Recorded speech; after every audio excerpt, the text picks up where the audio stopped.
Welcome to Hearths of Myths. Tonight, we are not looking up at the stars, nor are we walking through the golden halls of gods. Instead, we are looking down. We are looking at the earth, at the tall grass swaying in the wind, and at what lies hidden beneath the roots of the wild flowers. We are journeying into the shadows of the Heian period of Japan, a time of elegance and poetry, but also a time of brutal civil wars and profound spiritual darkness. Close your eyes. Let the noise of the modern world fade away. Let the electric hum of your room dissolve into the sound of a cold, dry wind whistling through a bamboo grove. Imagine a field. It is dusk. The sun has dipped below the horizon, leaving a bruise of purple and charcoal across the western sky. The air is cold, biting at your skin. It is quiet here, unnaturally quiet. There are no crickets singing in the grass. There are no night birds calling to their mates. The only sound is the rustling of the Suzuki grass, the pampas grass, whose silver plumes look like ghostly tails waving in the twilight. You are standing on the edge of a battlefield, but this is not a battlefield where the fighting is happening now. The shouting has stopped long ago. The clash of katana against armor, the thundering hooves of the cavalry, the war cries of the samurai, all of that has faded into history. This is the aftermath. This is the silence that follows the slaughter. In the mythology and folklore of Japan, there is perhaps no creature more terrifying, yet more tragic, than the Gashadokuro. We know it today as the giant skeleton, the starving specter that bites the heads off travelers in the dead of night. But to understand this monster, we cannot simply look at it as a beast. We must understand the soil from which it grows. We must understand the profound horror of the unburied dead. Tonight, we begin the complete saga of the Gashadokuro. We will walk through the history of the Rebel Emperor Taira no Masakado. We will sit in the ruined palace of the sorceress Princess Takiyasha, and we will witness the summoning of the great bone giant. But first, we must understand the hunger. Listen closely to the wind. Can you hear it? It is a dry, rattling sound, like bamboo striking bamboo, like dry leaves skittering over stone, or perhaps like teeth chattering in the dark. To the ancient Japanese mind, death was not merely the end of life. It was a transition, a perilous journey that required specific rituals, specific prayers, and above all, specific respect. A human spirit, a reikon, is a fragile thing. When a person dies peacefully, surrounded by family, with the proper rites performed, the spirit transforms. It becomes an ancestor, a guardian, a kami that watches over the household. It fades gently into the collective memory, becoming one with the flow of nature. But what happens when that transition is violently interrupted? What happens when a man dies in the mud, thousands of miles from home, his stomach empty, his body pierced by arrows, his mind filled with rage and regret? What happens when there is no one to wash the body, no one to light the incense, no one to chant the sutras that guide the soul to the Pure Land? This is the origin of the Gashadokuro. It is not born, it is accumulated. Let us walk further into this field. The ground is uneven here. The grass grows in thick, tangled clumps, fed by a soil that is rich with iron and blood. If you were to look closely at the earth, you would see fragments of history. A rusted piece of a breastplate, the lacquer peeling away to reveal the corroded metal beneath. a broken spear tip, half buried in the clay, and bones. Thousands upon thousands of bones. In the 10th century, during the chaotic years of the Tenjo Rebellion, battles were not neat affairs. They were sprawling, messy disasters that consumed entire provinces. Farmers were conscripted from their rice paddies, handed spears they barely knew how to use, and marched off to fight for lords they would never meet. They died in droves. And when the armies moved on, when the generals retreated to their castles to drink sake and write poetry about the transience of life, the bodies of the common soldiers were left behind. They were left to the crows. They were left to the wolves. They were left to the elements. This phenomenon is known in Japanese as Nozarashi. It translates literally to weather-beaten. It evokes the image of a skull lying in a field, bleached white by the sun, polished by the rain, with the wind whistling through its eye sockets. It is an image of ultimate loneliness. But in the spiritual ecosystem of Japan, Nozarashi is not just sad, it is dangerous. The concept of kagare is central to this fear. Kagare is often translated as impurity or pollution, but it is more than just dirt. It is a spiritual stagnation. It is the heaviness of death, the weight of sin, the sticky, viscous nature of decay. Life is flow. Life is movement, like a clear river. Death, specifically a bad death, is a blockage. It is a stagnant pool where things rot and fester. When a human body is left to rot in the open, it becomes a focal point for this pollution. The spirit, unable to move on, unable to cross the Sanzu River into the afterlife, remains tethered to the decaying remains. It becomes an onryo, a vengeful spirit. But a single onryo, ghosts of a single angry soldier, is not enough to form a Gashadokuro. A single ghost can haunt a house. It can terrify a family. It can perhaps possess a weak-willed person. But it cannot crush a castle gate. It cannot block out the moon. The Gashadokuro is a hive mind. It is a collective consciousness of sorrow. Imagine the battlefield again. It is night now. The moon is full, casting a pale, milky light over the tall grass. The silence is absolute. But on the spiritual plane, the air is screaming. There are hundreds of bodies here, maybe thousands. Each one of them died in pain. Each one of them died with a final thought burning in their mind. Perhaps it was a thought of their mother. Perhaps it was a curse against their commander.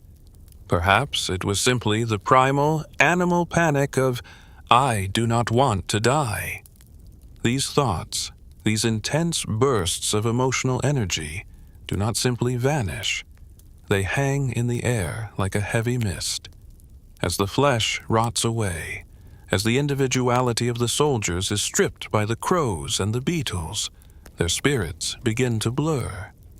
In the dark, the boundaries between I and we begin to dissolve.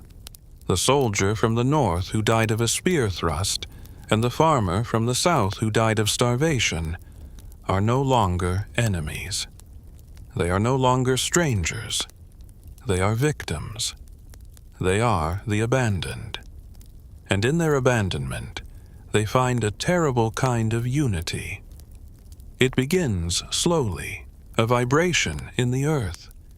The spirits, heavy with the gravity of their anger, begin to sink together. They are drawn to each other like droplets of mercury, merging into a larger pool. The anger of one amplifies the anger of another. The hunger of one feeds the hunger of the collective. And then the bones begin to move. It is not a magical animation like a puppet on a string. It is a magnetic attraction. The spiritual pressure becomes so intense that it affects the physical world. A femur bone, half buried in the mud, twitches. A rib cage, scattered by scavengers, begins to rattle. A skull, jawless and staring at the stars, rolls slowly across the ground. Click, click, click. The sound is faint at first. It sounds like the settling of a house in winter, but it grows louder.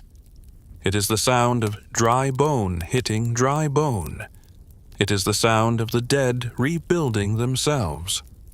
But they are not rebuilding their old bodies. They are building something new, something that reflects the magnitude of their collective suffering. The Gashadokuro does not look like a man. It looks like a monument. The legends tell us that it takes the spirits of 100 unburied people to form the smallest of these creatures. But the great ones, the ones that toppled fortresses and terrified emperors, are made of thousands. They are 15 times taller than a man. Their ribs are like the rafters of a great hall. Their fingers are long and spindly, made of the thigh bones of cavalry horses and the shins of archers. And the head is the most terrifying part of all, because it is not one skull.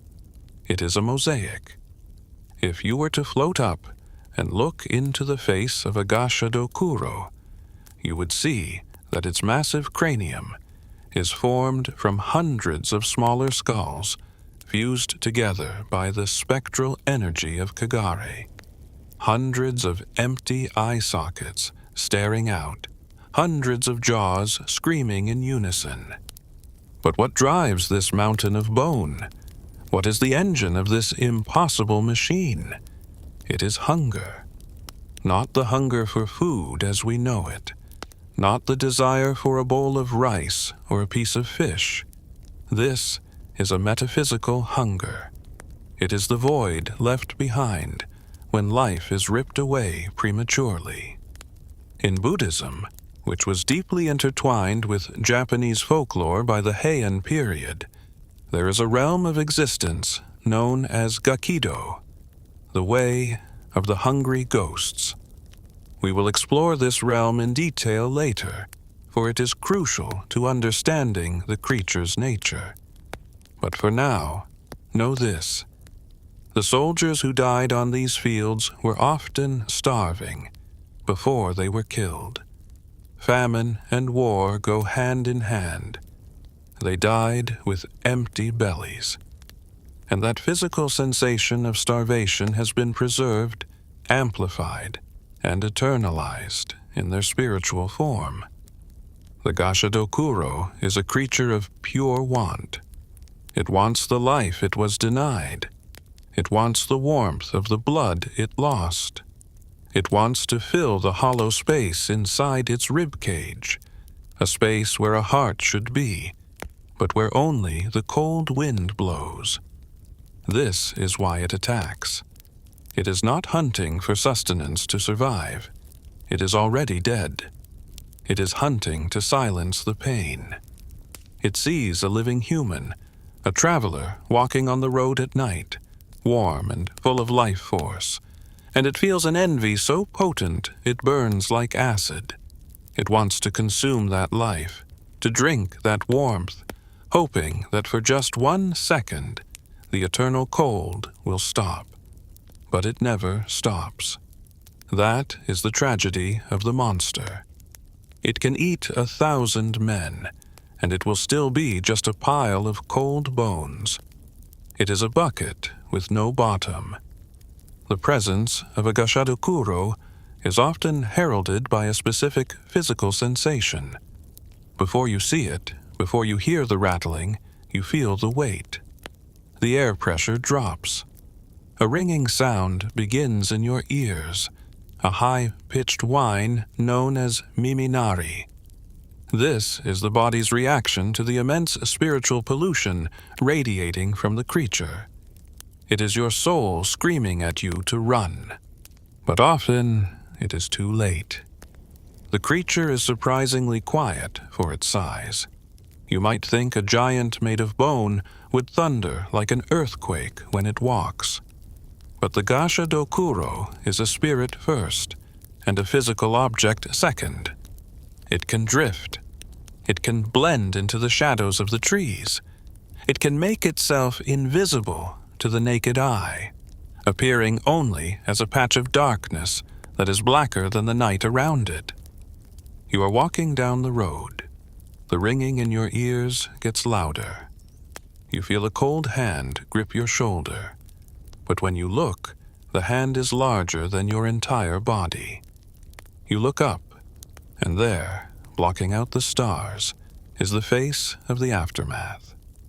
The face of the war you thought was over. The Gashadokuro is the embodiment of the past refusing to stay buried. In the chronicles of the time, such as the Shomonki, which details the rebellion of Taira no Masakado, we see the seeds of this legend. Masakado was a man who shook the foundations of Japan. He declared himself the new emperor. He built a court in the east to rival the imperial court in Kyoto. His ambition was boundless, but ambition demands a price, and that price was paid in blood. The fields of the Kanto region were soaked in it. Masakado's war was not just a political dispute, it was a cataclysm. Villages were burned, crops were trampled, and when Masakado finally fell, struck by an arrow to the forehead, his rebellion collapsed into chaos.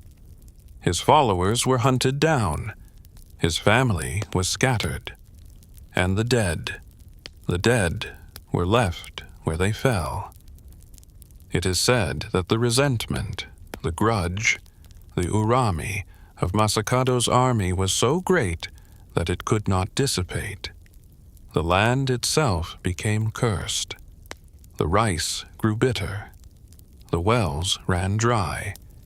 And at night, the people of the eastern provinces began to see things.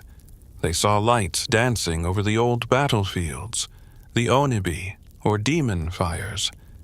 They heard the sound of armies marching when there was no one there, and they whispered stories of the giant skeleton.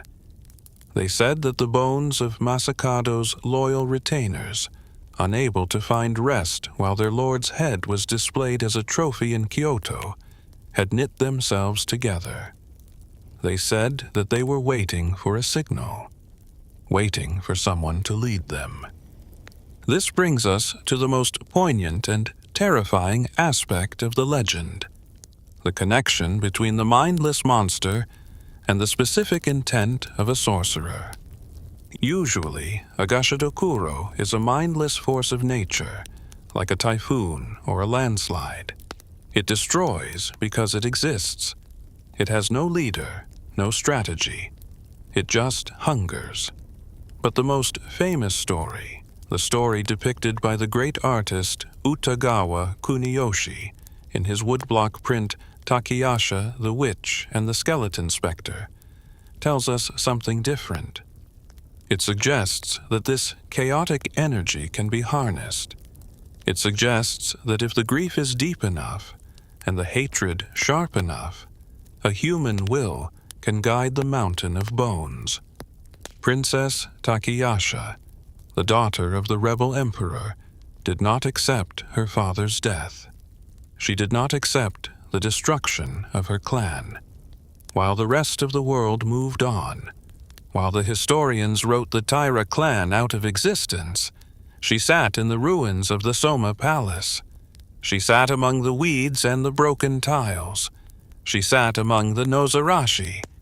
She was the shepherd of the unburied. She understood what the aristocrats in Kyoto did not, that the bones were not just debris. They were a resource. They were a battery of spiritual power waiting to be tapped. But we are getting ahead of ourselves. Before we can stand in that ruined palace with the witch, before we can witness the grand summoning that would immortalize this creature in art and nightmare, we must go deeper into the cosmology that allows such a thing to exist. We have spoken of the battlefield. We have spoken of the physical bones.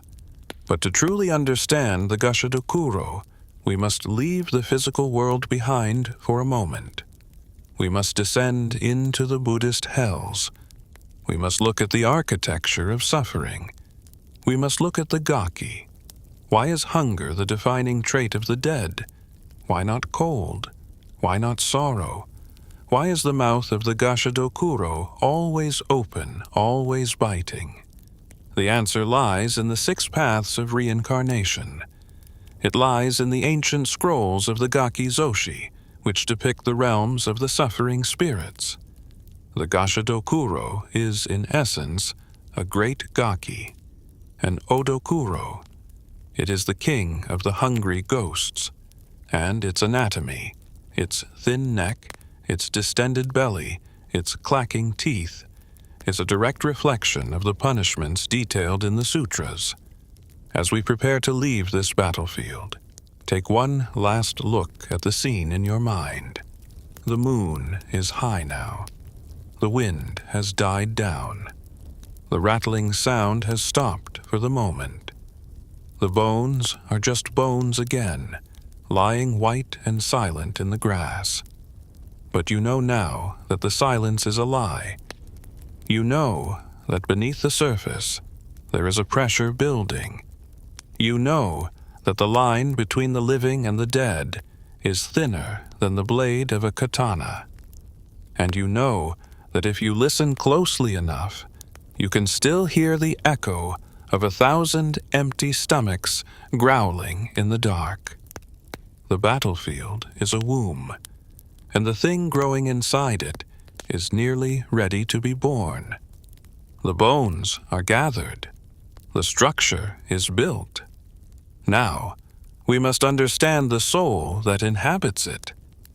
The battlefield fades. The smell of iron and wet earth dissipates, replaced by a drier, hotter scent. It smells of dust, of parched clay, and of something burning, not wood, but spirit. We have left the physical realm of the Heian Wars behind, and we are stepping into the metaphysical architecture that underpins the entire legend of the Gashadokuro. To understand the monster, we must understand the cosmology that birthed it. In the medieval Japanese worldview, reality was not a single, solid state. It was a fluid turning wheel, known as the Rokudo, the 6 paths of reincarnation. Influenced heavily by Mahayana Buddhism, which had crossed the sea from China and Korea centuries before, the people of the Heian period believed that death was merely a door into one of these 6 realms. At the top were the Tendu, the realm of the celestial beings, the Devas, who lived in bliss but were still mortal. Then the Ninjan-do, our human realm of mixed joy and suffering. Then the Asura-do, the realm of the wrathful demigods who were consumed by war and anger. But below these lay the Sanakudo, the 3 evil paths. There was Chikusho-do, the realm of beasts, governed by ignorance and instinct. There was Jigoku-do, the hell realms of fire and ice, governed by punishment.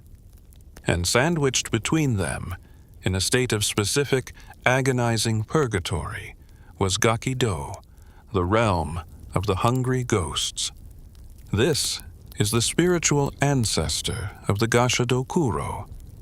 While the giant skeleton is a folkloric evolution, its DNA is entirely composed of the Gaki. If you visit the Kyoto National Museum, or look into the preserved archives of ancient temples, you might find a set of scrolls from the late 12th century known as the Gaki Zoshi, the scroll of hungry ghosts. Unroll them in your mind. The paper is yellowed with age, brittle and fragile. The ink is faded.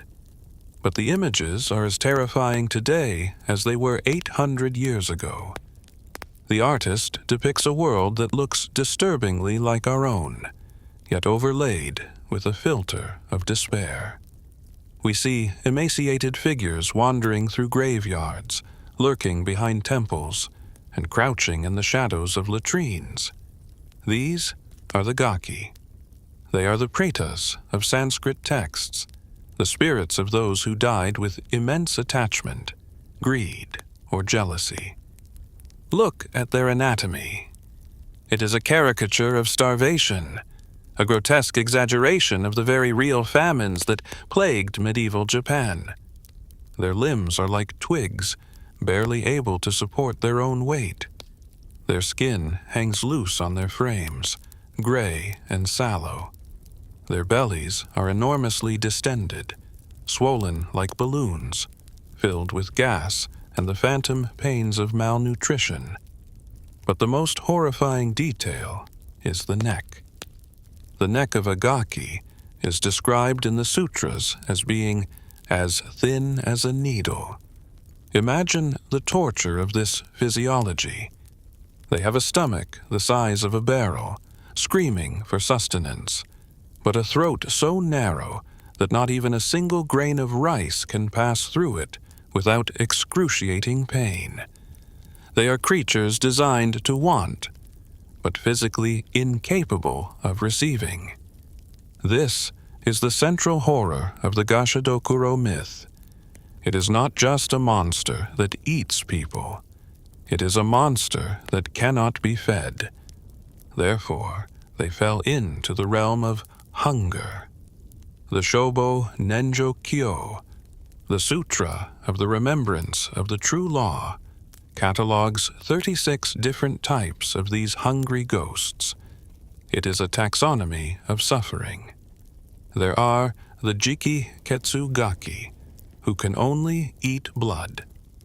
There are the Jiki Niku Gaki, who eat flesh. There are the Jiki Fun Gaki, who are condemned to eat excrement. And then there are the ones who suffer from the transformation of matter. The sutras tell us that when a Gaki approaches a clear, cool river to drink, the water transforms the moment it touches their lips. It turns into pus. It turns into blood. Or, most terrifyingly, it turns into liquid fire. The very thing that should bring relief brings only more agony. Now, project this theological horror onto the massive scale of the Gashadokuro. The Gashadokuro is often referred to in older texts, not by that specific name, which is a relatively modern term, but as an Odokuro, a great skeleton or great skull. It is what happens when the individual suffering of the Gaki is weaponized by mass death. Think of the Gaki as a single drop of rain. A Gashadokuro is the flood. In the Heian period, the fear of these spirits was not abstract. It dictated the daily lives of the aristocracy and the peasantry alike. The court in Kyoto was a place of high culture, of silk robes and poetry contests, but it was also a place of deep superstition. The emperor and his ministers knew that if the Gaki were not appeased, they would bring disaster. Hunger, in the spiritual sense, is contagious. A hungry ghost does not just suffer alone. It radiates its suffering outward. It causes crops to fail. It causes pestilence. It causes the minds of men to turn toward madness. This is why the ritual of Sagaki, the feeding of the hungry ghosts, became so vital. Picture a Buddhist temple at twilight, during the Oben festival. The monks are chanting, a low, rhythmic drone that vibrates in the chest. They set up a special altar, separate from the main shrine. On this altar, they place offerings, rice, water, vegetables. But they do not just leave the food there. If they did, the Gaki could not eat it. Remember the needle-thin necks. Remember the fire. The monks must perform a specific liturgy to open the throats of the ghosts. They must chant the dharani, mystical syllables, that purify the food and transform it on the spiritual plane, turning it into a divine nectar that can soothe the burning hunger of the dead. They sprinkle water from a sprig of willow, blessing it so that it does not turn to fire. It is a ritual of immense compassion. It recognizes that the monster is also a victim. But on the battlefield of Taira, no Masakado, there were no monks. There was no sagaki ritual. There was no water sprinkled from willow branches. There was only the silence of the Nozarashi. Without the intervention of the living, the hunger of the dead grows unchecked. It ferments. The individual Gaki, weak and pathetic on their own, begin to seek a way to manifest their desire. They need a vessel. They need a body strong enough to take what they cannot be given. And so they look to the bones. Bones are durable. Flesh rots, skin withers, eyes dissolve into jelly. But the bone remains. In the Japanese consciousness, the bone is the final anchor of the self. It is white, hard, and lasting. It is the only thing that survives the decomposition process, the only thing that resists the erasing power of nature.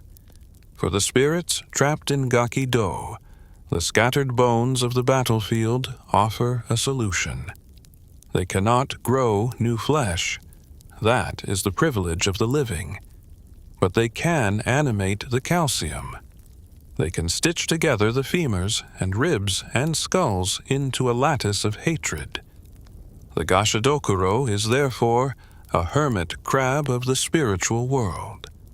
It is a construct built by thousands of weak spirits hiding inside a fortress of bone. Let us return to the Gaki Zoshi scrolls for a moment. One scene stands out vividly. It depicts a group of Gaki in a graveyard. They are huddled around a fresh corpse. They are not attacking it with the ferocity of a predator. They are picking at it with the desperation of scavengers. Their eyes are wide with panic. They are looking over their shoulders, as if they are afraid that someone, or something, will take their prize away. This is the psychology of the Gashadokuro. Despite its immense size, despite its ability to crush a samurai in its hand, it is driven by a psychology of scarcity. It is terrified of being empty. When it rises from the earth, usually after midnight, it is looking for the vital energy known as ki. The living are full of ki. We radiate it like heat from a stove. To a Gashadokuro, a living human shines like a beacon in the darkness of the hungry realm. The creature attacks not out of malice, but out of a biological or necrobiological imperative. It bites the head off the victim because the head is seen as the seat of the soul, the concentration of that vital energy. It drinks the blood not for hydration, but to steal the warmth that it has lost. But there is a cruelty to this existence. The Gashadokuro has no stomach. It has no digestive system. It is an open cage of ribs. When it swallows a victim, the remains simply fall through the empty space where the organs used to be, clattering to the ground inside the pelvic cradle. It eats, and the food falls out. It drinks, and the liquid spills. It is the myth of Tantalus, reimagined as a giant skeleton. It is the ultimate futility. And this futility breeds rage, as the creature realizes, over and over again, that it cannot be filled. Its sadness turns into a destructive fury. It lashes out at the world that denied it peace.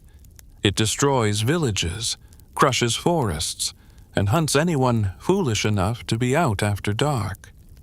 This transition from pitiful ghost to destructive titan brings us to the role of karma, or inga in Japanese. Inga is the law of cause and effect. It is the mechanism of the universe. Nothing happens without a cause. The Gashadokuro does not just appear randomly. It is the result of a specific cause, and that cause is almost always war. War disrupts the natural order. It creates a surplus of death that the spiritual infrastructure cannot process. It creates a backlog of karma. The Heian period was terrified of this backlog. They believed that if the balance was not restored, the world would enter the age of Mappo, the latter day of the law, a time of degeneration where the Buddha's teachings would fail and chaos would reign. The Gashadokuro acts as a herald of Mappo. It is a sign that the system is broken.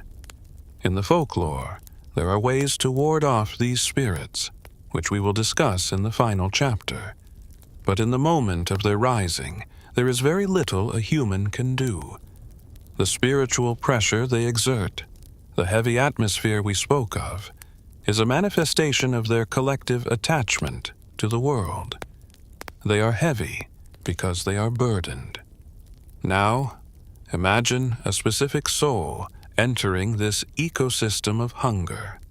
A soul that was not just a common conscript, but a man of immense will, a man of royal blood, a man who believed he was destined to rule the entire nation.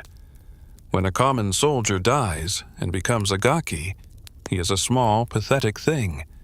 But when a great warlord dies with his ambition unfulfilled, his hunger is not for rice or water. His hunger is for power. His hunger is for dominion. Such a spirit acts as a lodestone. It attracts the lesser spirits. It organizes the chaos of the Gakido into a hierarchy. This brings us to the threshold of history. We are moving from the general cosmology to the specific tragedy that gave Japan its most enduring ghost story. We are moving toward the figure of Taira no Masakado. Masakado was not a monster in life. He was a samurai, a charismatic leader, and a man who felt deeply wronged by the central government in Kyoto. He fought for the independence of the East. He was loved by his people.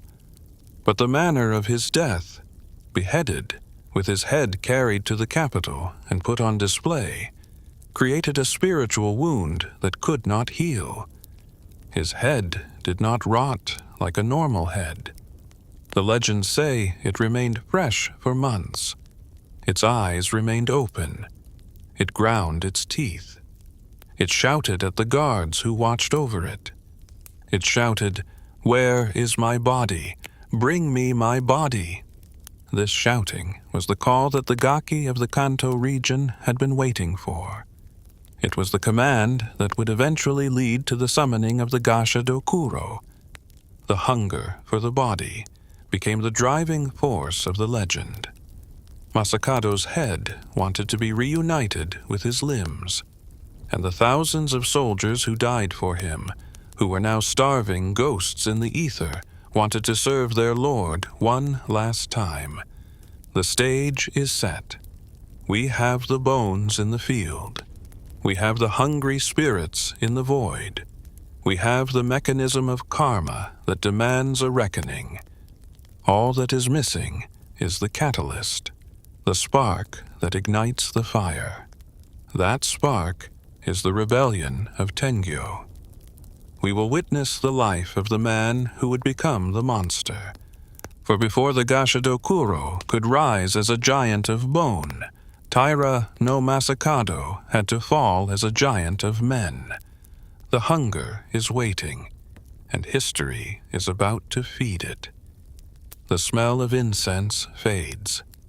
The chanting of the monks in the dark temples dies away. We are leaving the realm of hungry ghosts for a moment, stepping out of the shadows of the afterlife and into the harsh, bright light of history. But do not mistake history for safety. In the Japan of the 10th century, history was written in blood. To understand the monster that is the Gashadokuro, we must understand the man whose death ripped a hole in the spiritual fabric of the nation. We must understand Taira no Masakado. He is the ghost in the machine. He is the reason the bones in the Kanto plains are restless. He is the first samurai to truly challenge the divine authority of the chrysanthemum throne. Let us travel back to the year 935 A.D. The capital, Heian-kyo, modern-day Kyoto, is a city of breathtaking refinement. It is a world of silk robes, moon-viewing parties, and whispered poetry. The aristocrats of the Fujiwara clan rule the court, their days consumed by intricate rituals and political maneuvering. To them, the world outside the capital is a barbaric wasteland. They look down on the provincial warriors, the men who guard the borders and suppress the Emishi tribes, as little more than armed servants.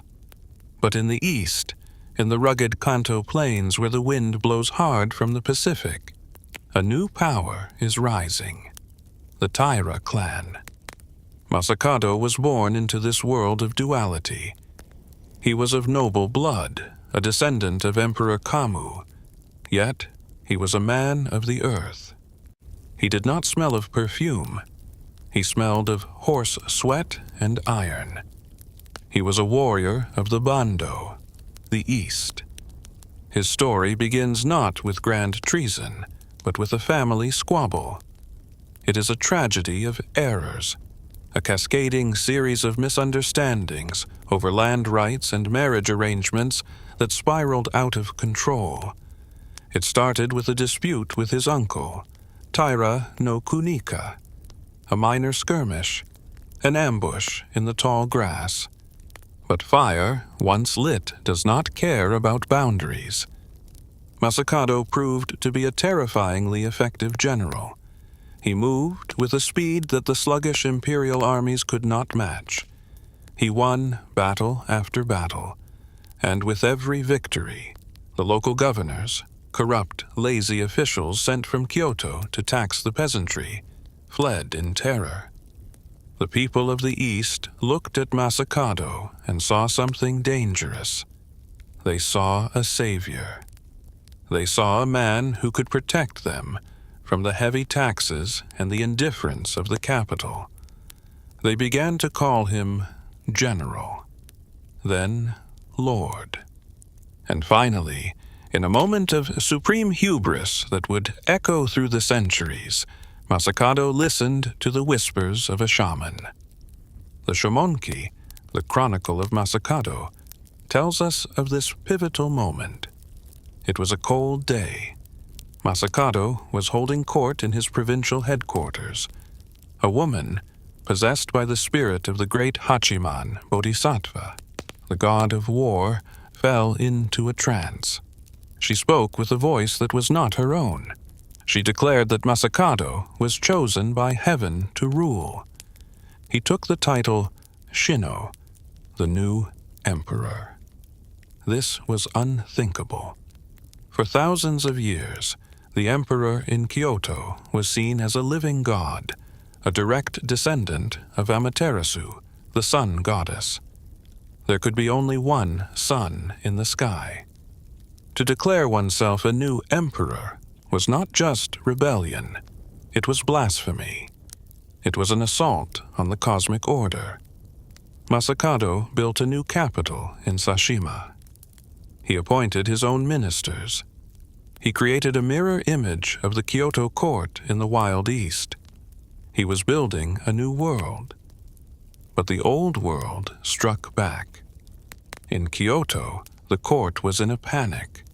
They did not just send armies, they sent prayers. The emperor commissioned grand rituals at the great temples.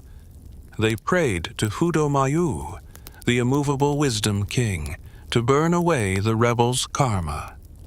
They prayed to Bishamonten, the guardian of the north. The entire spiritual weight of the state was turned against one man, and they put a bounty on his head, a bounty so large it could buy a province. 2 men answered the call. Taira no Sadamori, Masakado's own cousin, whose father Masakado had killed, and Fujiwara no Hidesato, a legendary warrior known as the Rice Bag Lord for his monster-slaying exploits. They marched east with a massive army. The end came in the 2nd month of 940 A.D., the Battle of Kitayama. Picture the scene. The Kanto plain is frozen. The ground is hard as iron. A bitter wind whips the banners of the 2 armies. Masakado is outnumbered 10-1. His allies have deserted him.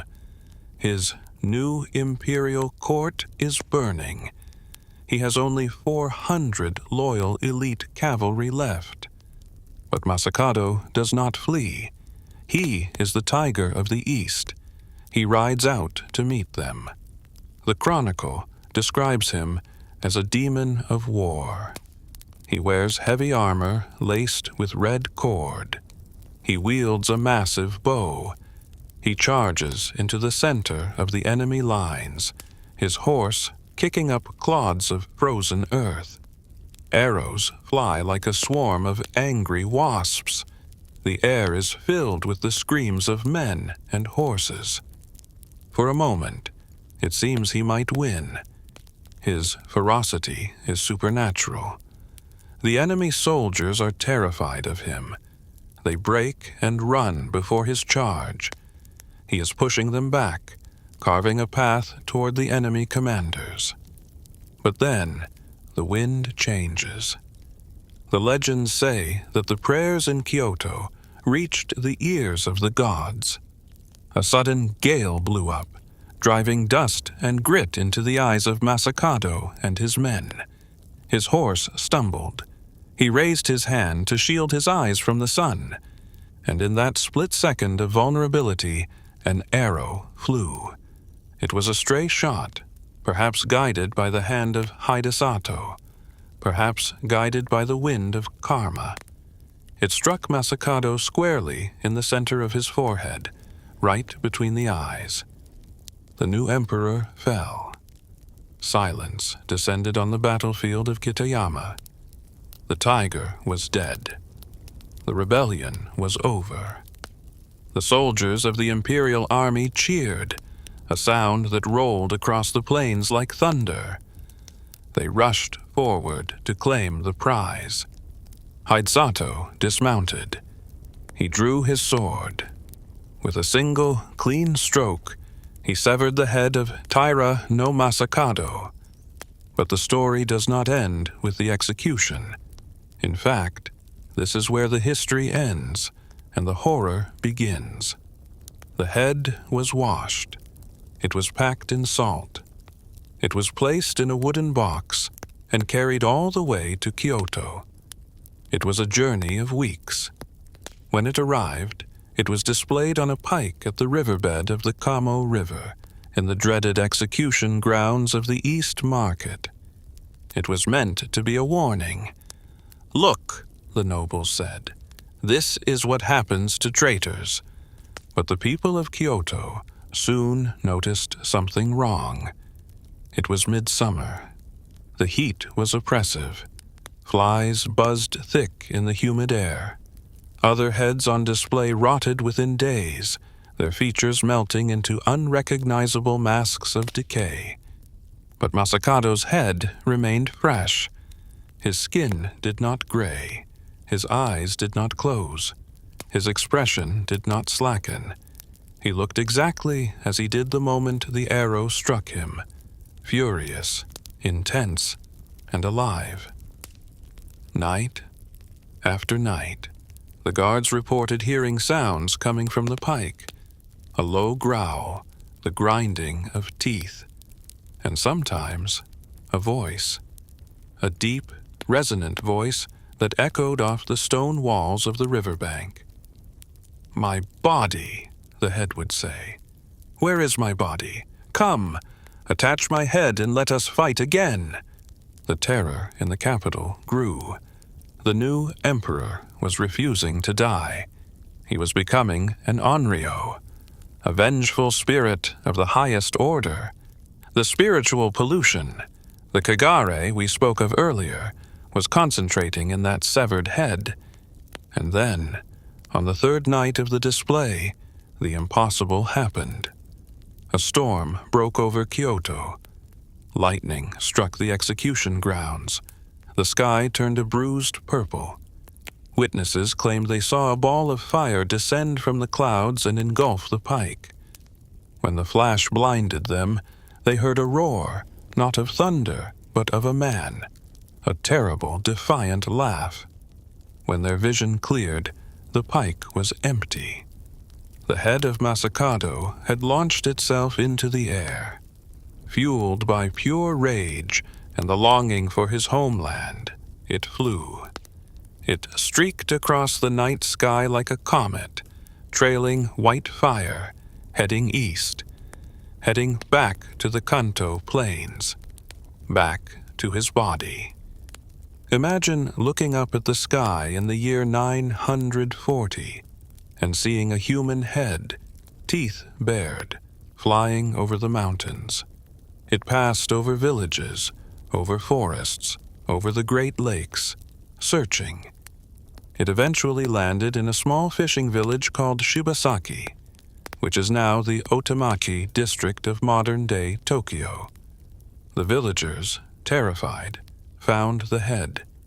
They cleaned it and buried it with great reverence, building a mound to appease the angry spirit.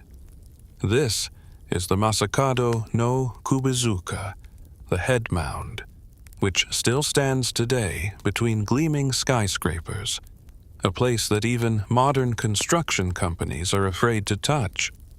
But what of the body? What of the headless corpse left behind on the frozen field of Kitayama? And more importantly, what of the 400 loyal soldiers who died beside him? This is the seed of the Gashadokuro. When Masakado fell, his army was slaughtered. They were not given burials. They were the traitor's men. To bury them would be treason. So they were left. Remember the Gaki. Remember the hunger. These men died seeing their leader killed. They died with their revolution unfulfilled. They died knowing that their families would be hunted. Their last emotion was not peace. It was a screaming frustration. As the months turned to years, the flesh of Masakado's army rotted away. The armor rusted. The banners disintegrated. But the bones remained, and the loyalty remained. In the spiritual vacuum left by Masakado's death, a massive reservoir of negative energy began to pool in the Soma region. The land became dark.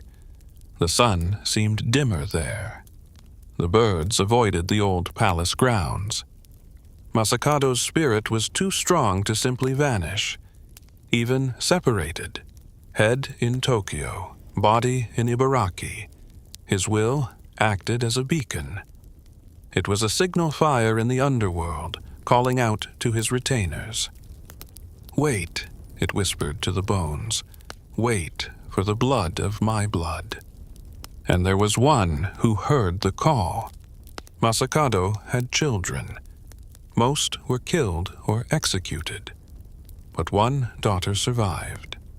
Her name was Princess Takiyasha. She was young when the war ended. She watched her father's dreams burn. She watched her home destroyed. She fled into the wilderness, hiding in the ruins of the grand palace her father had built. She was not a warrior like her father. She could not wield a bow or a sword. She could not lead a cavalry charge. But she had something else. She had the blood of the Rebel Emperor in her veins. And she had a heart that was hardening into a stone of pure vengeance. While the head of Masakado slept under its mound in Tokyo, and while the bones of his army whitened in the frost of Ibaraki, Takiyasha sat in the darkness. She began to pray, but she did not pray to the Amida Buddha for salvation. She did not pray for peace. She prayed for power. She went to the shrines of the old gods, the dark gods of the earth. She communed with the spirits of the toads and the snakes. She began to learn the art of yojutsu, sorcery. The legend of the Gashadokuro is not just about a monster that appears by accident. It is about a weapon that is forged. Masakado provided the raw material, the thousands of dead, angry soldiers. But Takiyasha would provide the spark. The history lesson is over. The folklore begins now. The bones are ready to answer the call. Can you hear them rattling? They are waiting for her voice. The history books tell us that the rebellion ended with the fall of the new emperor. They tell us that Taira no Masakado's head was carried to Kyoto, that his body was left to rot, and that peace, the heavy, suffocating peace of the Fujiwara regions, returned to the land. But history is written by the victors, and victors rarely look in the shadows. While the imperial court celebrated, while the poets wrote verses praising the punishment of the traitor, something was stirring in the deep woods of the Shimosa province. The rebellion had been crushed, yes. The armies had been scattered. But grief? Grief is not something you can kill with an arrow. Grief is not something you can execute on a riverbank. Grief survives, and when it is fed by injustice, it transforms. It hardens. It becomes something cold, sharp, and incredibly dangerous.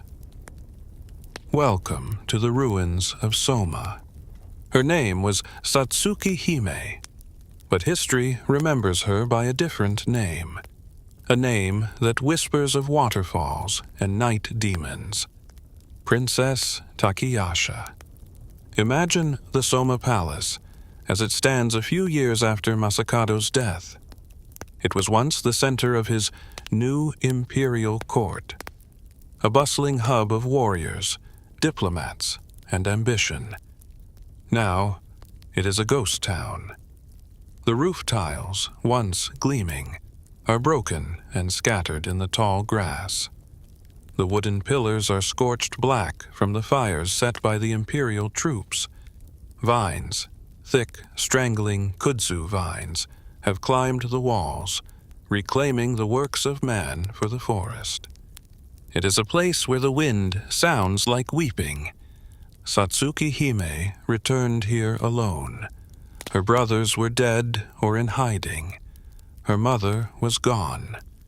She was the last ember of a great fire. She could have fled.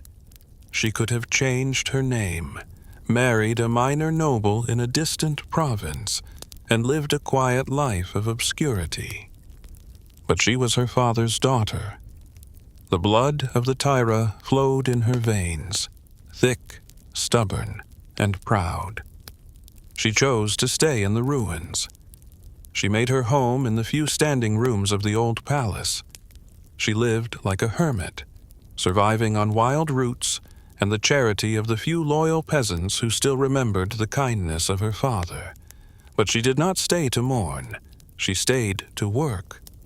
The legends tell us that she traveled to the Kifune shrine in Kyoto, performing the ritual of Ushi no Koku Mairi, the visit at the hour of the ox.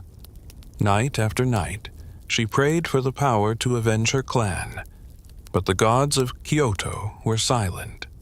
They were the gods of the victors. So she turned to other powers.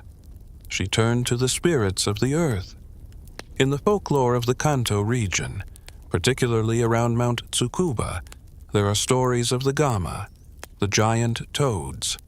Unlike the foxes, kitsune, or the raccoon dogs, tanuki, who are tricksters, the toad spirits are associated with old magic. Deep, earthy, swamp magic. They are creatures of the mud, of the twilight, of the spaces between water and land. It is said that a hermit, a mysterious ascetic named Nikushisen, appeared to her in the ruins. Some say he was a man. Others say he was the spirit of a giant toad in human form. He saw the potential in her. He saw the vast reservoir of sorrow that she carried. He taught her yojutsu, sorcery. This was not the refined onmyodo magic of the court wizards, with their star charts and paper talismans. This was primal. It was the magic of binding, the magic of necromancy. Takiyasha Hime learned to speak the language of shadows. She learned to weave illusions out of fog. But most importantly, she learned to listen to the bones. They were calling to her. "Princess," they whispered in the rustling of the Suzuki grass. "Princess, we are cold. Princess, we are hungry." The transformation of Satsuki Hime into the witch. Takiyasha is one of the most tragic arcs in Japanese mythology. It wasn't a sudden fall into darkness. It was a slow, painful descent. She did not want to be a monster. She wanted justice. But the tool of justice she forged was made of dead things. The ritual to summon the Gashadokuro, or rather the army of skeletons that would eventually merge into the giant, was not a simple spell. It was a months-long process of accumulation. Imagine her walking through the old battlefields at night. She wears a white kimono, the color of death and mourning, now stained with mud at the hem. She carries a lantern that burns with a strange greenish light, an onibi fire. She is searching. She is looking for the skulls of her father's generals. When she finds one, half buried in the clay, she does not recoil. She kneels. She brushes the dirt from the empty eye sockets with her own hands. She speaks to it. She calls the spirit back from the brink of the Sanzu River. "Come back," she whispers. "The war is not over." She brings the skulls back to the ruined palace. She lines them up in the main hall, where her father once sat on his throne. One by one, the room fills with the white, grinning faces of the dead. 10 skulls, 50, 100, 1,000. The atmosphere in the Soma Palace begins to change. The air becomes heavy with kagare. The temperature drops until breath mists in the air, even in summer. The animals of the forest, the deer, the boars, the birds, stop coming near the ruins. Even the crickets fall silent. The only things that thrive there are the toads. Great, warty toads the size of dogs, hopping through the corridors, guarding their mistress. Takiyasha Hime is no longer just a princess. She is a medium, a conduit. She is becoming the queen of the Gaki. The psychological toll of this magic is immense. To channel the dead, one must open one's own soul to their pain. Takiyasha feels every arrow wound, every slash of the sword, every pang of starvation that her soldiers felt. She does not sleep. When she closes her eyes, she sees the burning of her home. She hears the screams of her brothers. This shared suffering creates a bond between her and the bones that is stronger than steel. She is not their master. She is their mother. Now, let us visualize the great ritual. The moment depicted in the woodblock prints, the moment the folklore crystallizes into horror. It is the night of the ox, between 1 a.m. and 3 a.m. The barrier between the worlds is thinnest. A storm is brewing over Mount Tsukuba, fitting for the daughter of the man who flew as a lightning bolt. Takiyasha sits in the center of the great hall. She is surrounded by the skulls. She holds a scroll in her hand, a text written in blood and ink, given to her by the toad hermit. She begins to chant. Her voice is low at first, a hum that vibrates in the floorboards. But it grows louder. It is a chant that defies the natural rhythm of breath. It is a litany of names. She is naming the dead. Taira no Masakado, Taira no Masayori, Fujiwara no Moroaki. As she speaks, the ki, the vital energy of the surrounding land begins to drain.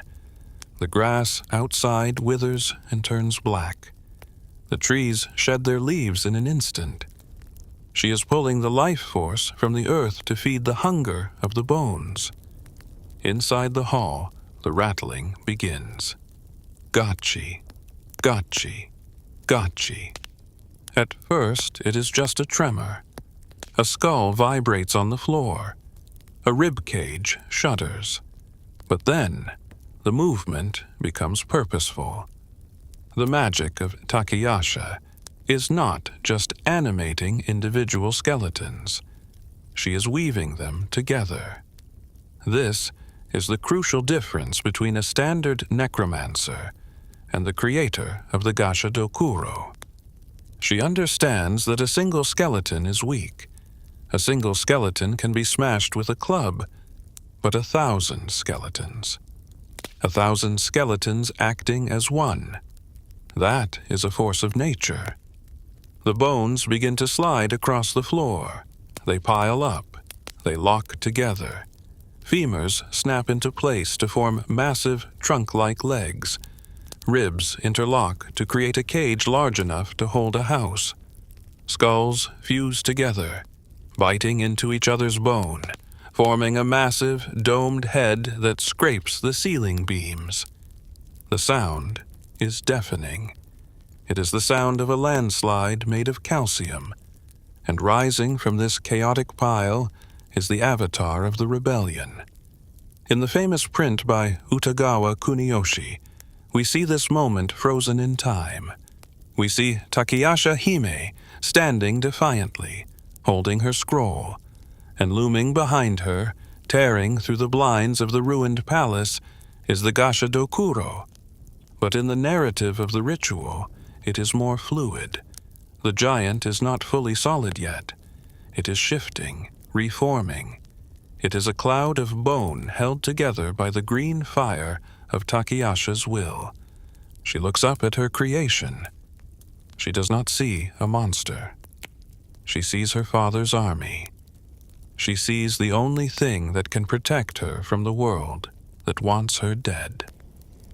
"Father," she whispers, "welcome home." The giant skeleton lowers its massive head. Its eye sockets are dark voids, endless and cold. But deep within them, 2 small flames ignite. They are the eyes of the Odokuro. They are not eyes of intelligence. They are eyes of pure, unadulterated hunger. But for her, they will wait. For her, they will hold back the bite. This is the tragedy of Takiyasha. To feel safe, she has surrounded herself with the literal embodiment of death. She has become the jailer of the damned. News of the strange lights and the haunted palace begins to spread. Villagers whisper of the witch of Soma. They say she is building an army of demons to march on Kyoto. They say she eats the livers of children to stay young. The rumors are exaggerated, of course. Takiyasha is not eating children. She is barely eating at all. She is consumed by her work. But the rumors reach the ears of the authorities. The emperor in Kyoto hears that the Taira clan is not quite dead. He hears that the daughter of the traitor is practicing dark arts in the ruins. He remembers the flying head of Masakado. He remembers the terror. He cannot let this stand. He summons one of his greatest warriors, a man whose name is synonymous with bravery and demon slaying, Oya no Mitsukuni. Mitsukuni is not a man who fears ghosts. He is a pragmatic, battle-hardened samurai. He is given a command: go to the Soma Palace, find the daughter of Masakado, and end the threat. Takiyasha knows he is coming. Her toad spirits whisper to her. The wind rattling through the ribcage of the Gashadokuro tells her. She does not flee. She is done running. She stands in the ruins, her white kimono glowing in the moonlight. She strokes the massive finger bone of the giant skeleton that stands guard behind her. She feels the cold, rough texture of the bone. Let them come, she says to the empty hall. Let the dogs of the emperor come. We are hungry. The stage is set for the final confrontation. The witch in the ruins has completed her masterpiece. She has taken the scattered, weather-beaten bones of a defeated army and forged them into a titan. She has turned the passive suffering of the Gaki into an active weapon of war. But magic comes with a price. The Gashadokuro is powerful, yes, but it is also unstable. It is driven by hunger, and hunger is hard to control. Takiyasha is holding a tiger by the tail. As Oya no Mitsukuni approaches the palace gates, as the sun sets on the final day of the Soma legacy, the question is not just whether the skeleton can defeat the samurai. The question is whether Takiyasha can survive her own creation. The witch is ready. The skeleton is awake. And the night is darker than it has ever been. Join me as we step into the shadow of the great skeleton. The rain over the Shimosa province is not like the gentle showers of Kyoto. In the capital, rain is poetry. It falls on cedar roofs and manicured gardens, inviting melancholy. But here, in the wild east, the rain is a punishment. It drives sideways, hard and stinging, turning the roads to sludge and the rivers to torrents. It beats against the earth as if trying to wash away the sins of the past decade. It is on a night like this, a night of storm and shadow, that our saga reaches its visual climax. We have spoken of the history of the Rebel Emperor. We have spoken of the hunger of the Gaki. We have sat with the witch princess as she whispered to the skulls. Now, the stage is set for the intrusion. The quiet preparation is over. The haunting of Soma Palace is about to begin. Enter Oya no Mitsukuni. If Taira no Masakado was the fire that burned the country, Mitsukuni is the cold water meant to extinguish it. He is a warrior of the Minamoto clan, loyal to the emperor, pragmatic, and fearlessly rational. In the folklore, He is the archetype of the demon slayer. He is not a priest with sutras. He is a soldier with steel. He represents the order of the day trying to impose itself on the chaos of the night. He has been sent by the imperial court with a simple directive: investigate the rumors. If the daughter of the traitor survives, if she is gathering an army, end her. Imagine him riding his horse up the muddy path toward the ruins of the Soma Palace. The wind howls around him, plucking at his straw raincoat. His horse is nervous, rolling its eyes, fighting the bit. Animals know when they are approaching a place of bad death. They can smell the ozone of sorcery. Mitsukuni forces the beast forward. He sees the palace ahead. It is a silhouette of jagged lines against the lightning-streaked sky. The gates are rotting off their hinges. The walls are breached. It looks abandoned, a husk of a building left to the weeds. But there are lights. Strange, flickering lights dance in the windows of the main hall. They are not the warm orange of oil lamps. They are pale blue. Foxfire. Ghost lights. Mitsukuni dismounts. He ties his horse to a withered pine tree, patting its neck to soothe it. Though his own heart is hammering against his ribs, he steps through the broken gate. The silence of the courtyard hits him like a physical blow. The storm is raging outside, but inside the perimeter of the walls, the wind seems to die. The air is still and heavy. It smells of stagnant water and old incense. He walks toward the main hall. The wooden floorboards of the veranda creak under his armored boots. Every step is a violation of the tomb. "Is anyone there?" he calls out. His voice is strong, the voice of authority. "I am Oya no Mitsukuni, servant of the Emperor. I seek the mistress of this house." For a long moment, there is no answer. Only the dripping of rain from the eaves. Then, the sliding doors, the shoji, part slowly. A woman steps out. She is dressed in layers of exquisite silk, though they are old-fashioned, the style of a bygone court. Her face is painted white, her lips a slash of red. She is beautiful, but it is a beauty that chills the blood. It is Takiyasha Hime. She does not look like a witch. She looks like a noblewoman welcoming a guest. She bows low. "The night is foul," she says, her voice soft as falling snow. "And the road is treacherous. Please enter. My father's house is a ruin, but we still have a roof. Mitsukuni is not a fool. He knows who she is. He knows what she is. But the code of the samurai demands courtesy, even in the face of the enemy."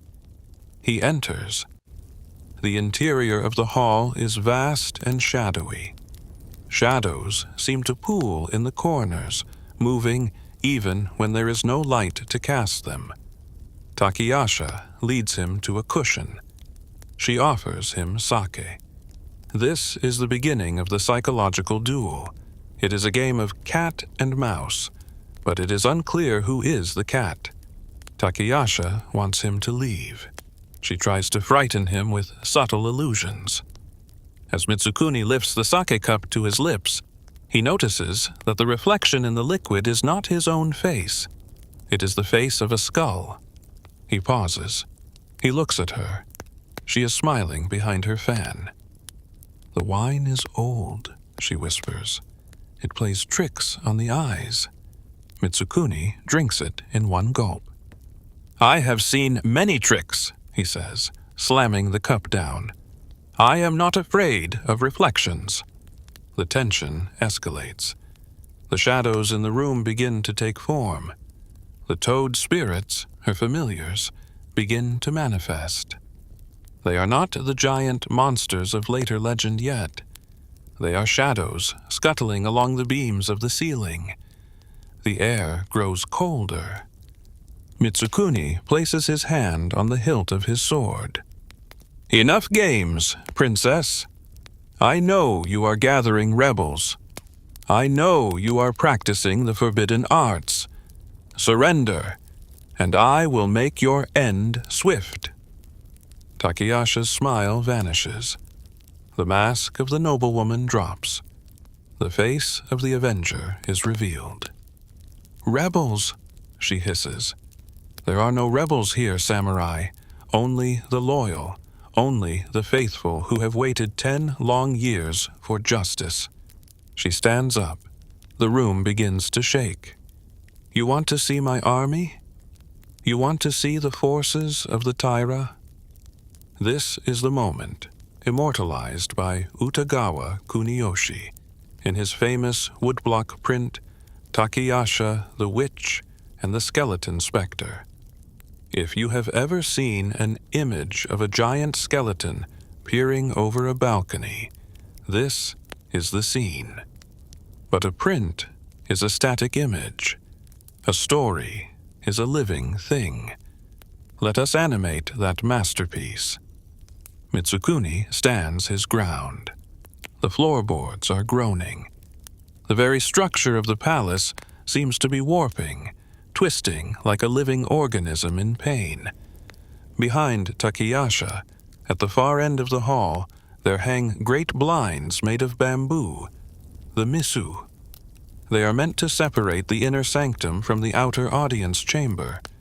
They are tattered, old, and stained with damp. Suddenly, a sound tears through the air. Creep! The blinds are not pulled up. They are torn down. And there, filling the entire rear wall of the palace, is the face. It is impossible. It defies all logic of scale. The skull is enormous, wide enough to swallow a carriage. It is gleaming white, polished to a terrifying sheen. Its eye sockets are vast caves of darkness, staring down at the tiny samurai with an intensity that could stop a heart. This is the Gashadokuro. In Kuniyoshi's print, the skeleton is depicted as a single, colossal anatomical specimen. It leans over the witch, protective and menacing. Its bony fingers are draped over the torn blinds, ready to crush the intruder. But in the flow of the myth, the manifestation is even more horrific. As Mitsukuni stares, paralyzed by the sheer magnitude of the apparition, he realizes the texture of the bone is wrong. It is not smooth. It is textured. He looks closer. The giant skull is not one bone. It is a mosaic. It is made of hundreds of thousands of smaller human skulls fused together in a fractal nightmare. The teeth of the giant are rows of human tibias. The nose is a cavity formed by the pelvic bones of horses. It is a fractal of death. The one is made of the many. The giant skeleton opens its mouth. The sound that comes out is not a roar.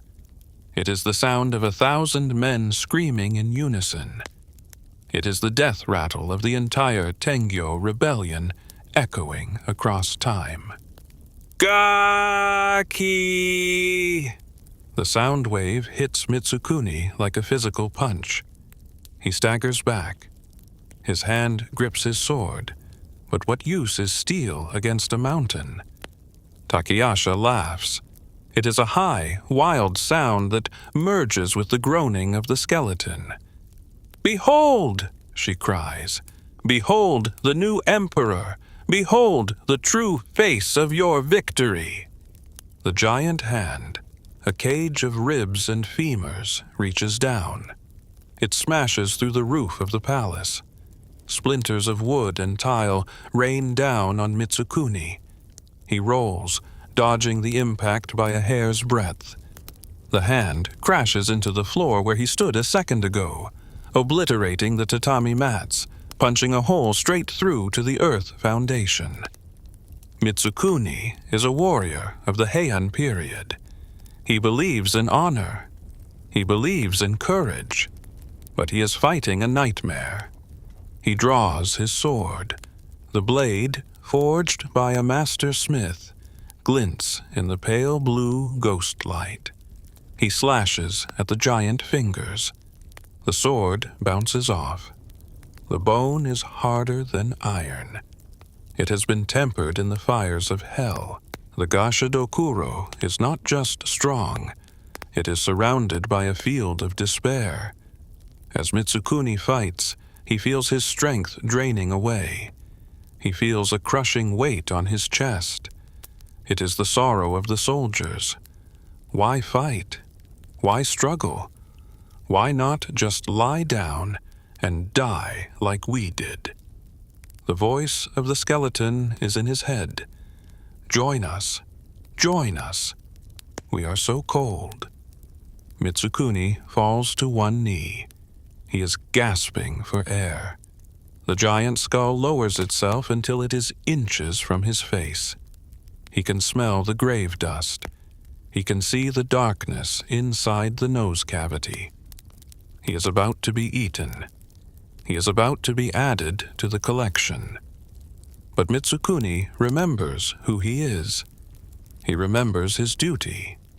And more importantly, he realizes the nature of the beast. It is an illusion, not a fake illusion. It can kill him, yes. The physical force is real, but its existence is tied to the will of the summoner. It is a puppet, and a puppet has strings. He looks past the giant bone face. He looks past the terror. He looks at Takiyasha.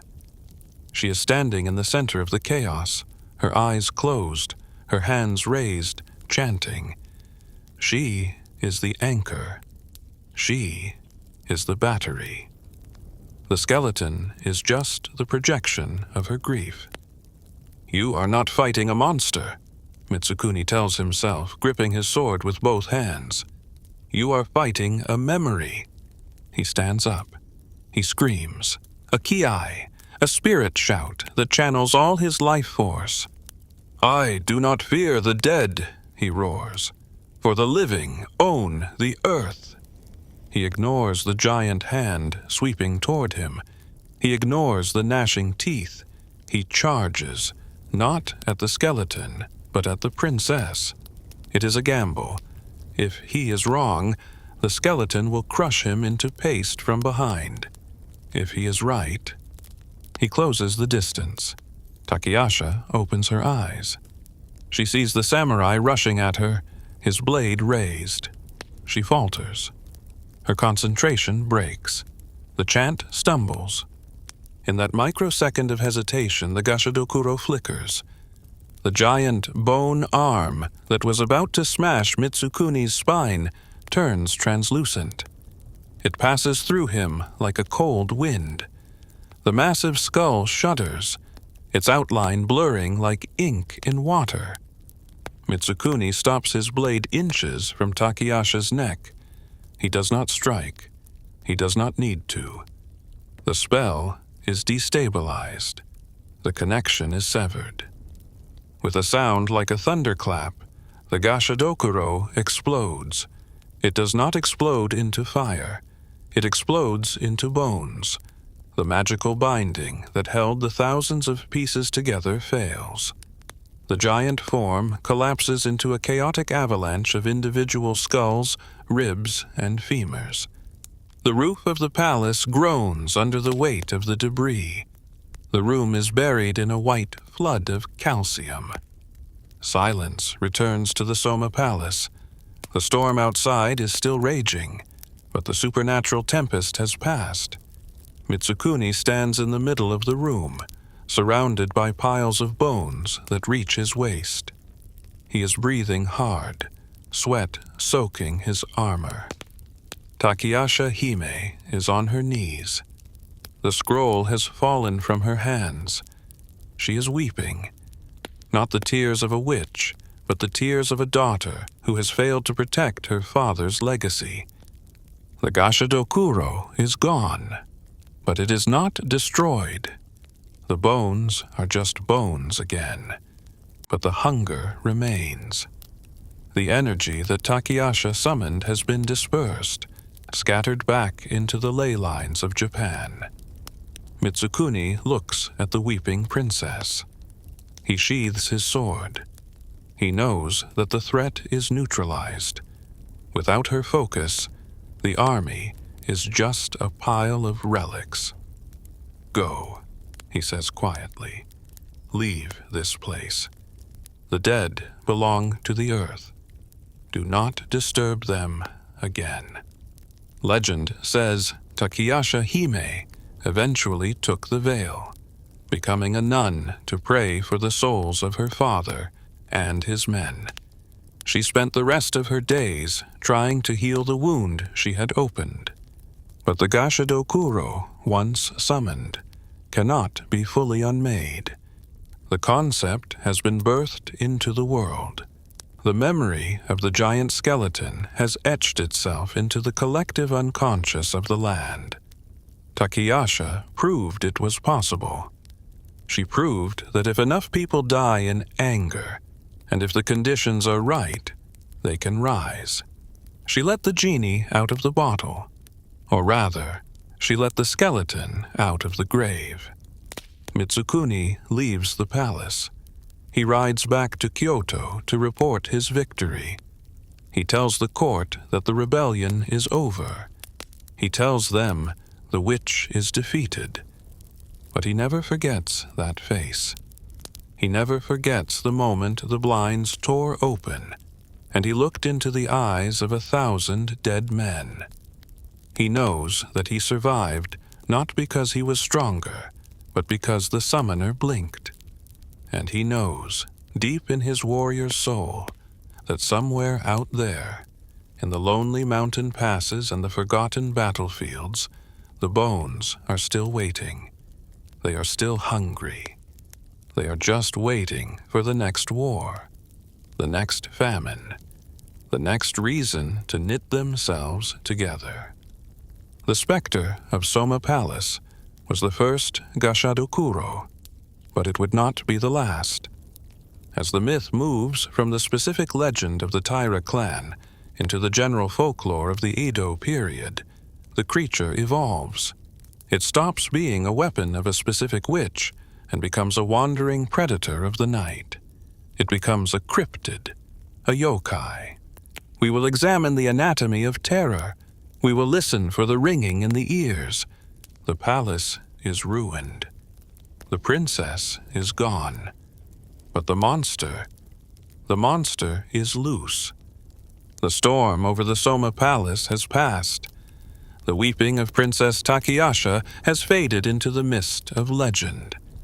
But ripples in a pond do not stop just because the stone has sunk to the bottom.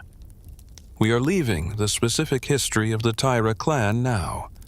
We are moving forward in time, stepping onto the dusty, lonely roads of the Edo period. The Gashadokuro has evolved. It is no longer just a weapon of war forged by a grieving daughter. It has become something elemental. It has become a predator of the night. It has joined the Hayaki Yagyo, the night parade of 100 demons. And most importantly, what does it feel like to be hunted by a mountain of bone? Imagine you are a traveler. It is the hour of the ox. You are walking along a mountain pass in the northern provinces. The moon is hidden behind thick clouds. The lantern in your hand is flickering, its oil running low. You are alone, or so you think. The first sign of the Gashadokuro is not visual, it is auditory. But it is not a sound you hear with your ears, at least not at first.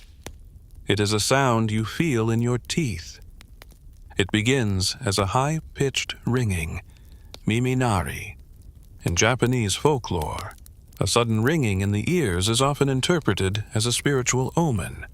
It can mean someone is talking about you. It can mean a change in the weather. But when the ringing becomes a scream, a piercing frequency that makes your vision blur and your knees weak, it means only one thing. You have entered the hunting ground of the giant skeleton.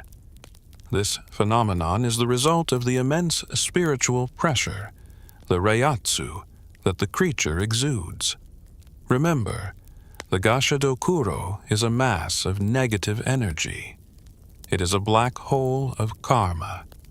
As it approaches, it distorts the air around it. It pushes against the natural field of the living world. Your body, sensing this intrusion, reacts with panic. Your inner ear vibrates in sympathy with the ghost. You stop walking. You rub your ears, thinking it is just the altitude or the fatigue. But the ringing gets louder. It sounds like 1,000 cicadas screaming inside your skull. Then, the silence falls. The crickets stop. The wind dies. The ringing cuts out abruptly, leaving a vacuum of sound that is even more terrifying. And then you hear it. The sound that gave the monster its name. Gaki, Gaki, Gaki. It is a dry, rhythmic clacking. It sounds like 2 stones being struck together underwater. It is the sound of teeth. Giant teeth. The Gashadokuro is often depicted in art as a fully articulated skeleton, standing upright like a human. But in the wild, its movement is more unsettling. It does not always walk. Sometimes it crawls. Imagine a skeleton 15 times the size of a man, crouching on its hands and knees, moving through the forest canopy. Its ribs brush against the treetops. Its spine arches over the path like a bridge. It moves with a disturbing fluidity. How is this possible? How do bones hold together without muscle or ligament? The answer lies in the blue fire, the onibi. If you were to get close enough to a Gashadokuro without dying, a feat few have achieved, you would see that the joints are not connected by cartilage. They are connected by a viscous blue-green flame. This is the spiritual ectoplasm, the distilled essence of the vengeful spirits that comprise the hive mind. It acts as the connective tissue. It lubricates the ball and socket joints of the massive hips. It allows the neck to rotate a full 360 degrees. This blue fire is cold. It does not burn flesh. It freezes the soul. The creature is looming over you now. But here is the terrifying part. You might not see it. The Gashadokuro possesses a form of camouflage that is unique among yokai. It can render itself invisible to the naked eye. It achieves this by bending the light around its bones, or perhaps by clouding the mind of the observer with the glamour of nothingness. You might look up and see only the stars blocked out by a strange, shifting darkness. You might feel a sudden drop in temperature. You might smell the scent of old blood and dry earth, but you won't see the white bone until it wants you to. The hunting strategy of the Gashadokuro is an ambush. It is not a pursuit predator like the wolf. It is a trapdoor spider. It waits for the prey to be isolated. It waits for the prey to be paralyzed by the miminari. And then it strikes. The attack is swift and brutal. A giant hand, large enough to crush a cart, descends from the darkness. It does not grab the whole body. It grabs the torso. The grip of a Gashadokuro is absolute. The fingers are made of femurs, hard as iron. They clamp around your ribs, pinning your arms to your sides. You are lifted into the air. You rise 10 feet, 20 feet, 30 feet. The ground falls away. You are brought face to face with the nightmare. The invisibility drops. The glamour fades. And you are staring into the face of the Odokuro. The eyes are the first thing you notice. They are not empty. They are filled with a swirling, chaotic madness. You can see the faces of the individual soldiers trapped inside the skull. You can see their mouths moving, screaming silently. You are not looking at a monster. You are looking at a mass grave. The jaw opens. The sound of the gachi becomes a roar of wind. Why does it bite the head? In almost every story, every woodblock print, every whisper of the grandmother by the fire, the Gashadokuro bites off the head of its victim. It does not eat the legs. It does not eat the heart. It wants the head. This is not a biological necessity.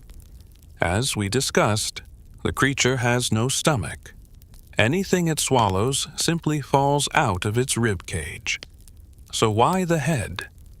The answer lies in the concept of the tamashi, the soul ball. In Japanese folklore, the soul is often visualized as a small, glowing orb located in the head or just below the navel. For a starving ghost, the head is the container of the most potent life force. It is the fruit of the human body. The Gashadokuro believes, in its confused, agonizing logic, that if it consumes enough heads, if it eats enough souls, it might eventually grow new flesh. It believes that if it drinks enough life, it will become human again. It is a delusion, of course, a tragic, repetitive delusion. It bites. The teeth shatter the spine. The head is severed. And then the tragedy plays out.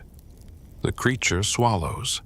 The head tumbles down the throat, clatters through the empty neck vertebrae, falls through the gap in the ribs, and lands on the ground with a wet thud. The Gashadokuro looks down. It sees the head on the ground. It feels the emptiness in its belly. It does not understand. It thinks, I am still hungry. Why am I still hungry? I must eat another. And so the cycle continues. It drops the headless body of the traveler, which is now just refused to the monster, and turns its gaze back to the road. It begins to hunt again, immediately. There is no satiety. There is no fullness. There is only the bite, the swallow, and the failure. This repetitive failure drives the creature into a frenzy. When it cannot find a traveler, it turns its rage on the environment.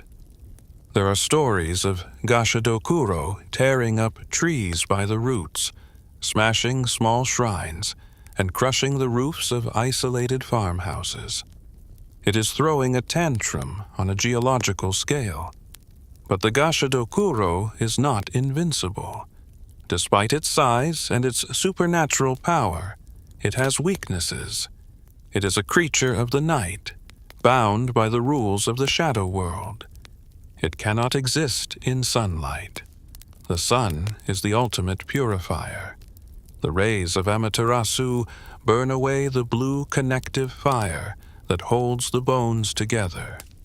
If a Gashadokuro is caught in the open at dawn, it will collapse instantly, returning to a pile of inanimate bones. This is why it must find shelter during the day. It retreats into deep caves, into the shadows of dense cedar forests, or sometimes it buries itself back into the earth, waiting for the sun to set. There is also a weakness in its composition. Because it is a hive mind, it is susceptible to discord. If a brave soul, a priest or a warrior with a strong will, can identify the key bone, the skull of the primary commander that started the accumulation, like Masakado's men, they can target it. If the central will is broken, the hive collapses. But finding that one skull among thousands, while being dangled 30 feet in the air by a giant hand, is a task for heroes, not for ordinary men. For the common folk of the Edo period, the only defense was avoidance. This fear shaped the travel habits of a nation. People did not travel at night. The Tokaido Road, the great artery connecting Kyoto and Edo, was bustling during the day, but dead silent after dusk. Inns were fortified like castles. Shutters were bolted tight. Salt was piled at the entrances to purify the threshold. The Gashadokuro became a symbol of the dangers of the outside. The village was safe. The home was safe. But the road? The road belonged to the hungry. There is a fascinating biological parallel here to the scavenger ecosystem. In nature, vultures and beetles clean the bones of the dead. They return the nutrients to the soil. They are part of the cycle of life. The Gashadokuro is the anti-scavenger. Instead of breaking down the dead to feed the living, it builds up the dead to consume the living. It reverses the flow of nature. It hoards the calcium. It hoards the souls. It is an ecological cancer of the spirit world. Let us return to our traveler on the mountain pass. The ringing in the ears has stopped. The monster has moved on, perhaps chasing a deer or a fox, frustrated by the lack of human prey. The traveler is alive. He is shivering, huddled under a rock, praying to Jizo, the guardian of travelers. He waits for the dawn. When the sun finally rises, painting the sky in golds and pinks, he steps out onto the road. He sees the signs. He sees the deep, strange indentations in the mud, footprints that look like the impressions of giant knuckles. He sees a tree snapped in half, its wood splintered as if twisted by a giant child. And he sees something else. Lying in the grass, bleached white, is a human skull. Just a regular-sized skull. Perhaps it fell from the giant's rib cage during the night. Perhaps it is a piece of the monster that was left behind. The traveler does not touch it. He knows that to touch it is to invite the Kagare. He knows that the hunger is contagious. He walks around it, giving it a wide berth. He hurries toward the next village, toward the safety of human voices and warm fires. He has survived the anatomy of terror. He has survived the encounter with the hollowness. But the skull in the grass remains. It stares up at the blue sky. It waits. It waits for the rain to wash it. It waits for the wind to polish it. It waits for the next war to bring it fresh companions. For the Gashadokuro is never truly gone. As long as humans leave their dead unburied, as long as wars are fought for pride and ambition, the raw materials are always there. The bones are patient. They have nothing but time. We have seen the birth. We have seen the magic. We have seen the hunt. Now we must see the rest. We must learn how to put the giant to sleep. The sun is rising. The shadows are retreating. But the memory of the clacking teeth lingers in the silence. The sun rises over the Kanto plain. Under this light, the terror of the Gashadokuro dissolves. The blue fire that held the joints together evaporates like mist. The giant ribs collapse into dust. The screaming faces in the skull fall silent. We have survived the night. We have walked through the history of the Rebel Emperor, the sorcery of the grieving princess, and the anatomy of the starving predator. Now, in this final chapter of our saga, we must ask the most important question of all. How do we heal? How do we take a landscape that has been poisoned by war and hatred, a landscape teeming with hungry ghosts, and make it safe for the living again? The answer lies in the ancient and beautiful rituals of Japan. It lies in the concept of chinkon, the pacification of spirits. To the Japanese mind, a monster like the Gashadokuro is not evil in the Western sense. It is not a demon sent by Satan to tempt mankind. It is a tragedy. It is a mistake. It is energy that is in the wrong place, in the wrong form. Therefore, the goal is not to destroy it, for you cannot kill what is already dead, but to transform it. We must turn the onryo, vengeful spirit, into a sorei, ancestral spirit. The priest knows what to do. He does not grab a sword. He grabs a brush and ink. He grabs a wooden tablet known as a sotoba. The sotoba is a stupa, a 5-tiered wooden slat that represents the 5 elements of the universe: earth, water, fire, wind, and void. The priest writes a posthumous name on it. Not the name of a specific person, for the Gashadokuro is a collective, but a name for the unknown dead, the Muen Botoka.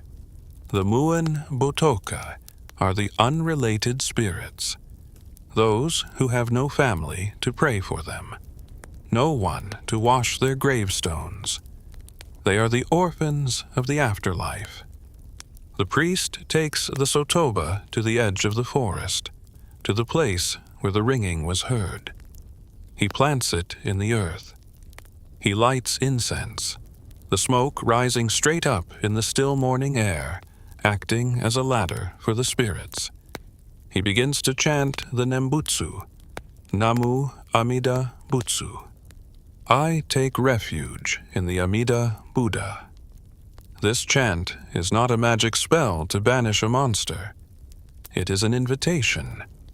It is saying to the thousands of souls trapped inside the giant skeleton, you are not forgotten. You are not alone. Come, let go of the anger. Let go of the hunger. The Pure Land waits for you. This is the ritual of Sagaki, which we touched upon earlier, but now we see it in its full restorative power. In the height of summer, during the Oben festival, when the barrier between the worlds is thinnest, entire communities gather to perform this act of mass compassion. They set up altars filled with food, vegetables, rice, fruits, specifically for the Gaki. But there is a specific rite for the Gashadokuro called the Toro Nagashi, the floating of lanterns. Imagine a river flowing through a dark valley. The water is black and cold, but tonight it is alive with fire. Thousands of paper lanterns, each holding a flickering candle, are set adrift on the current. Each lantern represents a soul. As they float down the river, bobbing in the gentle current, they illuminate the banks. They push back the shadows where the monsters hide. The light guides the spirits back to the other world. For a spirit trapped in a Gashadokuro, this light is a lifeline. It is a signal that the way is open. Slowly, one by one, the souls detach themselves from the hive mind. The soldier who died of an arrow wound sees a lantern and remembers his mother's face.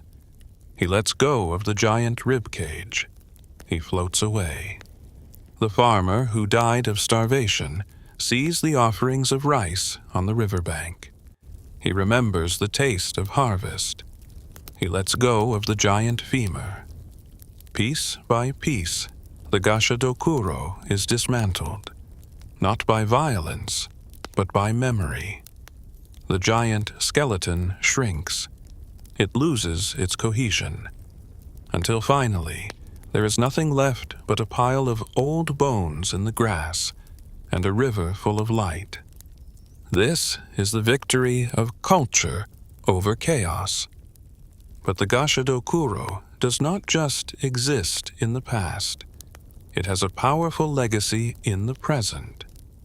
And this brings us to the strange and fascinating afterlife of the myth itself. For centuries, the story of Masakado and Takiyasha was told in whispers. It was a cautionary tale, but in the 20th century, something changed. The monster was rebranded. We cannot speak of the modern Gashadokuro without speaking of the man who gave it its iconic form, Shigeru Mizuki. Mizuki was a soldier in World War II. He was stationed in Rabaul, New Guinea. He saw the horrors of war firsthand. He saw his friends die of malaria, of starvation, of bombing. He saw Nozarashi, bodies left in the jungle, unburied, returning to the earth. He lost his arm in an air raid. He came back to Japan a haunted man, carrying the weight of his fallen comrades.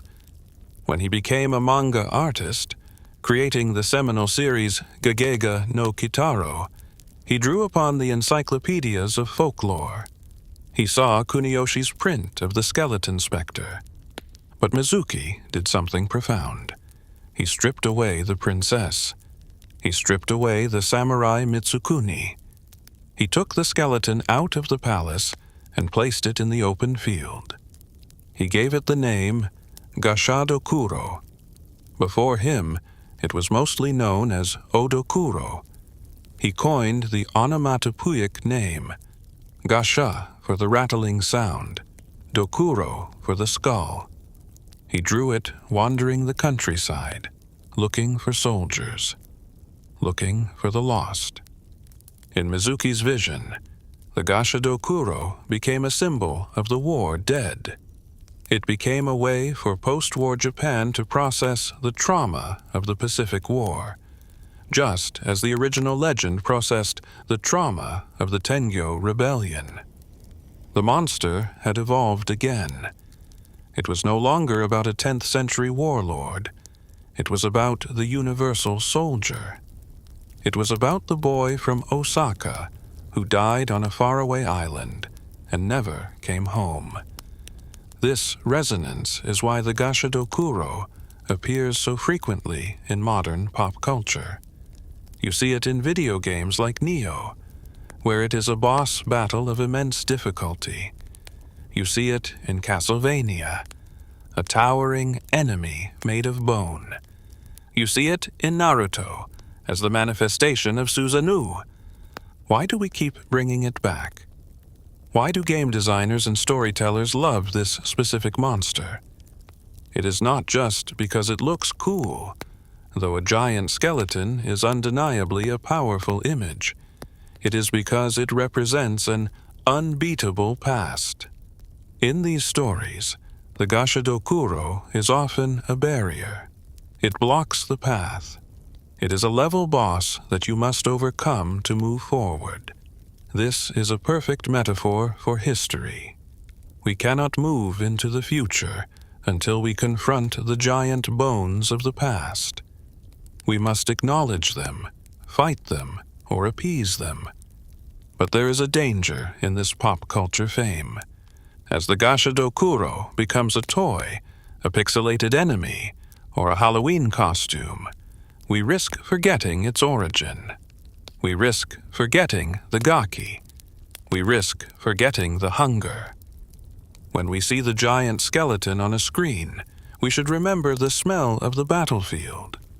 We should remember the sound of the teeth chattering in the dark. We should remember that every bone in that giant body represents a human life that ended in tragedy. And this brings us back to the start, to the mound in Tokyo. In the Otemachi district, in the shadow of massive banks and corporate headquarters, the Masakado no Kubizuka, the head mound, still stands. It is a small plot of green in a jungle of concrete and glass. Salarymen in expensive suits bow when they walk past it. Construction workers turn off their heavy machinery when they are near. Even today, in the 21st century, the most technologically advanced city on Earth is afraid of the Rebel Emperor. They say that if you disrespect the mound, accidents happen. Computers crash.